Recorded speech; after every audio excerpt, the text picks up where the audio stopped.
જે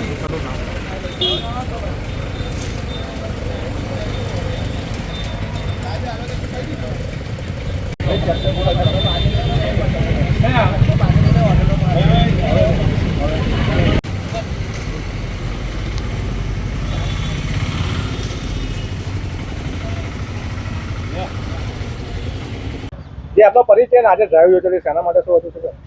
નડિયાદ મહાનગરપાલિકામાં હું ચીફ સેનેટરી ઇન્સ્પેક્ટર તરીકે કામ કરું છું. મારું નામ મયંક દેસાઈ છે. બરાબર છે. આજે નડિયાદ મહાનગરપાલિકાના તમામ વિસ્તારોમાં પ્રતિબંધિત પ્લાસ્ટિક જે રાખતા હતા તેની ડ્રાઈવ રાખેલી.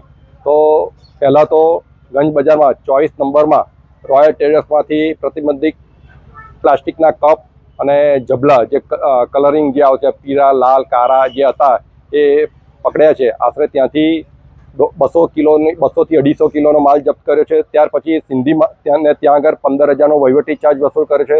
ત્યારબાદ સ્ટેશન રોડની સામે આવેલ સિંધી માર્કેટમાં કૃષ્ણા ટ્રેડર્સમાં અમે પ્લાસ્ટિકના 3 કાર્ટૂન પકડ્યા છે કપવાળા. એમને 10,000નો વહીવટી ચાર્જ વસૂલ કર્યો છે. એની સામે નિહા ટ્રેડર્સ છે ત્યાં પણ પ્રતિબંધિત પ્લાસ્ટિકની કોથળીઓ અને કપ પકડ્યા છે. ને તેઓની પાસેથી પણ અમે 10,000 જેટલો વહીવટી ચાર્જ વસૂલ કર્યો છે. આમ કુલ મળી 35,000 જેટલો વહીવટી ચાર્જ વસૂલ કરેલો છે. અમનભાઈ, સંતરામ જે માર્કેટ છે એમાં પણ પ્લાસ્ટિકના જબલાનો ઉપયોગ હજુ પણ થાય.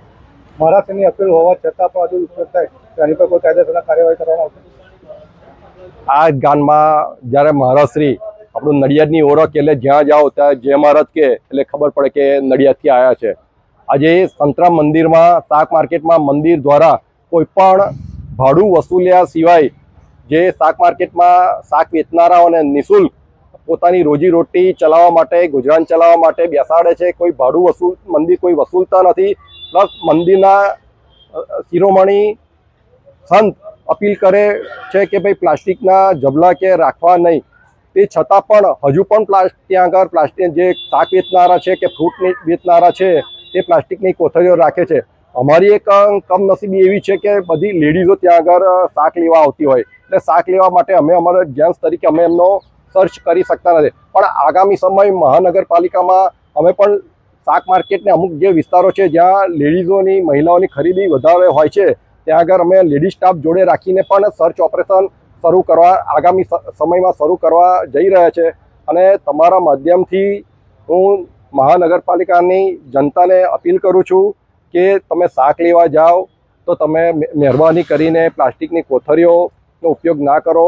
હું જોઉં છું કે શાક માર્કેટમાં લેડીઝો મહિલાઓ એક્ટિવા લઈને 500 રીંગણ લેવાના હોય, 500 બટાકા લેવાના હોય કે 250 ટામેટા તો દરેકની જુદી જુદી કોથળીઓ લાલ પીળી કોથળીઓ ભેગી કરી અને ડીકીમાં મૂકતા હોય છે. અમારેથી એમને સર્ચ કરી શકાતું નથી કારણ કે લેડીઝ હોય કંઈક બીજો ઇસ્યુ ઊભો ના થાય. વેપારી વેચતા હોય એ લોકો તો તમે વેપારીઓ આજે તમે જોયું કે આજે જે વેપારીઓ છે પણ એ શાક માર્કેટમાં લોકલ ફેરિયાઓ પણ ત્યાં આગળ એ લોકોને આપી જાય છે. અગાઉ પણ અમે ફેરિયાઓને પકડી ને એ લોકો જોડે વહીવટી ચાર્જ વસૂલ કરેલો છે. ને આગામી સમયમાં મહાનગરપાલિકાની હદમાં આવતા ને પ્રતિબંધિત પ્લાસ્ટિક વેચનારાઓને જ્યાં પણ અમને માહિતી મળશે કે આ લોકોને ત્યાં માલ પડ્યો છે કે માલ વેચે છે ને આ વેપારીઓ જે આપણા લગ્નના જે આપણા સ્થળો છે કે વાડીઓ છે પાર્ટી પ્લોટો છે ને અગાઉ પણ તમારા માધ્યમથી આપણે કમિશનર સાહેબ આવ્યા પહેલાં ઉદર સાહેબને ધ્યાનમાં રાખી અને ડ્રાઈવ શરૂ કરેલી. લગભગ 3.5 લાખ જેટલો વહીવટી ચાર્જ વસૂલ કરેલો.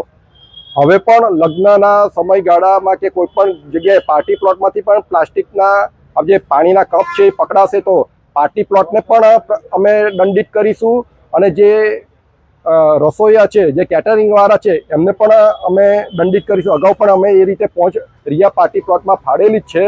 આપ સૌ જાણો છો.